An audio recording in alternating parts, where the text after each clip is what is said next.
एक चंदनपुर गांव में रमेश नाम का एक गरीब किसान रहा करता था। वह खेतों में काम करता और फसल बेचकर घर का राशन पानी लाता था। एक दिन रमेश के घर में उसकी पत्नी ने कहा, रमेश जी, इस बार हम लोगों का फसल अच्छा खासा हो गया है। इस बार हम अपनी बिटिया की शादी कर देंगे।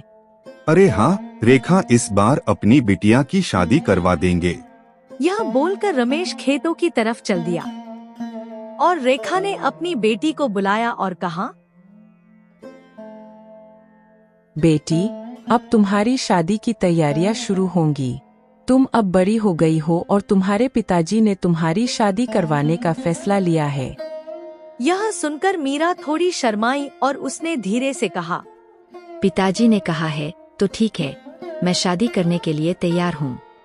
यह बोलकर मीरा अपने कमरे में चली गई। उधर रमेश खेतों में जा ही रहा था, तभी उसका बचपन का दोस्त जिसका नाम सुलेमान है वह रास्ते में मिला और कहा, अरे मेरे जिगरी यार, तुम यहाँ क्या कर रहे हो? अरे मैं तुम्हारे घर ही जा रहा था। मैं तुम्हारे पास एक बात लेकर आया हूँ। तुम्हारी एक बेटी है और मेरा एक बेटा है। मैं चाहता हूँ कि तुम्हारी बेटी के साथ मेरे बेटे की शादी हो जाए। यार यह तो खुशी की बात है।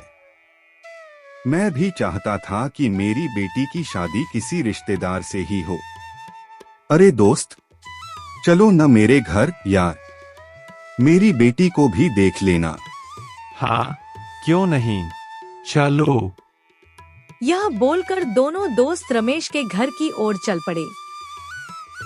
घर पहुंचते ही दोनों दोस्तों ने मिलकर शादी की तारीख तय की और जल्दी ही शादी करवा दी। अब दोनों परिवार बहुत खुशी से जीवन जीने लगे।